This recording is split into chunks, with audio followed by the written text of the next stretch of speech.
Hello, ഇന്നൊരു special വ്ളോഗാണ്. വേറൊന്നല്ല, എൻ്റെ ഐസമ്മാക്ക് ഇന്ന് 3 വയസ്സ് തികയുന്ന ദിവസമാണ്. അപ്പോൾ ഐസമ്മാൻ്റെ ബർത്ത്ഡേ വ്ളോഗും കൂടെ ഞാൻ നാട്ടിൽ വന്നിട്ടില്ല, 2025 നാട്ടിൽ വന്നിട്ട് കേട്ടോ, ആദ്യത്തെ വ്ളോഗും കൂടിയാണ്.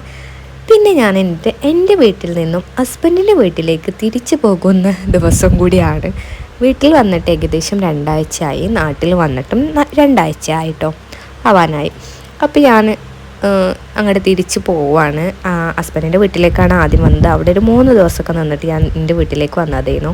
ഇനി ഞാൻ അങ്ങോട്ട് തന്നെ തിരിച്ച് പോവാണ്. ഫസ്റ്റ് സ്റ്റെപ്പ് എന്ന് പറയുന്നത് ഡ്രസ്സും കാര്യങ്ങളൊക്കെ ഒന്ന് മടക്കി വെക്കണം, കൊണ്ടുപോകാനുള്ള സാധനങ്ങളൊക്കെ ഒന്ന് ഒതുക്കി വെക്കണം.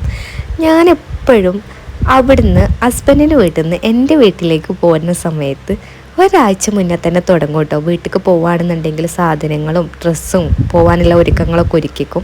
ഇവിടുന്ന് നേരെ തിരിച്ചോണം, പോണ അന്നോളം ഞാനൊക്കെ റെഡിയാക്കാം. അതൊക്കെ കഴിഞ്ഞത് ഒരു ചക്കപ്പായ വീട്ടിലുണ്ടായതായിരുന്നു. അതൊക്കെ കഴിച്ചുമ്പോൾ നല്ല ചിക്കൻ ബിരിയാണിയൊക്കെ റെഡിയാക്കിയിരുന്നു. കുളിയൊക്കെ കഴിഞ്ഞ് അതൊക്കെ കഴിച്ച് നല്ലൊരു ഉറങ്ങി എണീറ്റിരിക്കണം പാടാണ്. ഒരു 3:30 ആകുമ്പോൾ പോകണമെന്ന് വിചാരിച്ചിരുന്നു. പക്ഷേ എൻ്റെ അനിയന് ക്ലാസ് കഴിഞ്ഞ് വരാൻ കുറച്ച് ലേറ്റായി. അപ്പോൾ ഞങ്ങളൊരു 4:30 ആയിട്ടുണ്ട് ഇപ്പോൾ സമയം. പെട്ടെന്ന് പോകാമെന്ന് വിചാരിച്ചു. ഇവിടുന്ന് ഒരു 3/4 മണിക്കൂറിൻ്റെ അടുത്ത് യാത്ര ഉണ്ട് കേട്ടോ.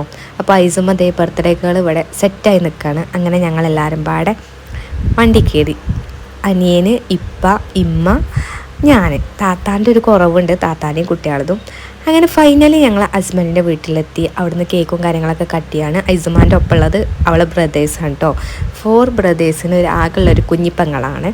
മുത്തച്ഛിയുടെയൊക്കെ കുട്ടികളാണ് ഉള്ളത്.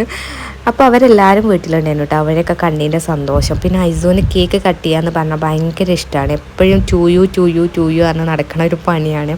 പിന്നെ കുറേ ഗിഫ്റ്റൊക്കെ കിട്ടിയിരുന്നു. അതൊന്നും ഞാൻ വീഡിയോയിൽ ഉൾപ്പെടുത്തിയിട്ടില്ല. വീഡിയോയിലില്ലേന്നു, ഫോട്ടോസുള്ളൂ. പിന്നെ അവിടെ ചെന്നപ്പോൾ ഉമ്മ നല്ല ചിക്കൻ ബിരിയാണിയും ബീഫ് വരട്ടൊക്കെ ഉണ്ടായിരുന്നു. അതൊക്കെ കഴിച്ച് അവർ തിരിച്ച് പോകാൻ നിൽക്കാം കേട്ടോ. അപ്പോൾ ഐസുമ്മയും ഒപ്പം ഓലപ്പം പോകണുണ്ട് കാരണം നിന്നപ്പോൾ ഇപ്പം ഇങ്ങനെ ഞാൻ പിന്നെ വരാം, നാളെ വരാമെന്നൊക്കെ പറഞ്ഞിങ്ങനെ ഓളെ ആശ്വസിപ്പിക്കുകയാണ്. അപ്പോൾ അവരൊക്കെ പോയി കഴിഞ്ഞു. ഇന്നേക്ക് ഇത്രയുള്ളൂ.